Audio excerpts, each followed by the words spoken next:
बाप चाहेगा कि उनकी संतान माँ बाप के बारे में सोचकर पैसे की कमी की वजह से अपने सपने को अधूरा छोड़ जाए, माँ बाप की परेशानी की वजह से अपने सारे सपने अधूरे छोड़कर हमेशा के लिए माँ बाप का साथ छोड़ जाए। ये कौन माँ बाप चाहेगा कि उसकी संतान को ये महसूस हो कि वो बोझ है?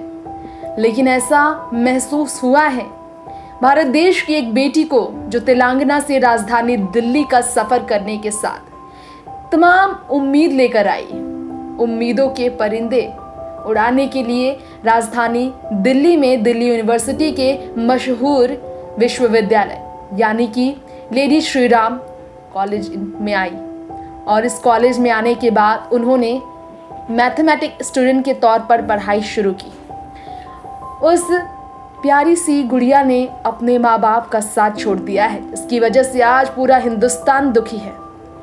नाम है उनका ऐश्वर्या।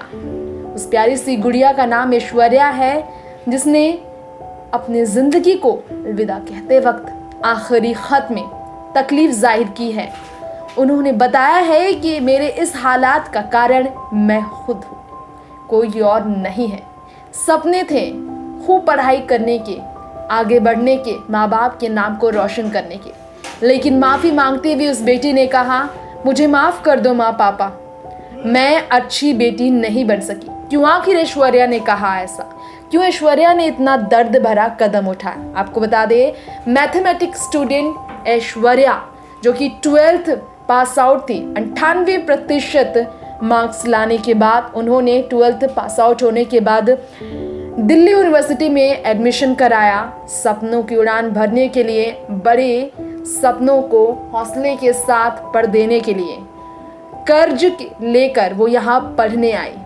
लाखों के कर्ज थे माँ बाप पर, और उस कर्ज के लिए ऐश्वर्या के पिता पर सर पर भारी पड़ गया था वो कर्ज। ऐश्वर्या के परिवार वालों को घर खाली करने की सलाह दी जा रही थी क्योंकि उन्होंने कर्ज लिया था। और ऐश्वर्या यहाँ पर हॉस्टल में रह रही थी। पैंडेमिक में तमाम छात्राओं के साथ ये हुआ, छात्र के साथ हुआ, क्योंकि लोन लेकर वो पढ़ रही थी और लोन लेकर उनके खर्चे चल रहे थे। लेकिन अचानक से पढ़ाई छोड़कर घर जाना, उसके सारे सपने तोड़कर उसे हमेशा के लिए अकेला रहना बहुत मुश्किल होता। इसलिए उसने ये लिखा अंतिम संदेश में कि बिना पढ़ाई के मैं नहीं रह सकती, लेकिन मेरी पढ़ाई मेरे परिवार पर बोझ है और इस बोझ को मैं और उनके पर नहीं डाल सकती। इसलिए मेरे लिए सबसे दूर चला जाना ही सही है। साथ में उन्होंने भारत देश के शिक्षा मंत्री डॉक्टर हर्षवर्धन और भारत देश के प्रधानमंत्री नरेंद्र मोदी से गुजारिश भी की जाते हुए ये इच्छा रखी कि 1 साल का स्कॉलरशिप कम से कम होना ज़रूर चाहिए। और ये कहकर हमेशा के लिए वो बेटी चल पड़ी, जिसके परिवार के पास इस वक्त बेटी नहीं, सपने नहीं, सब कुछ खत्म हो चुका है। नेक्स्ट 9 न्यूज़ से तृप्ति की रिपोर्ट।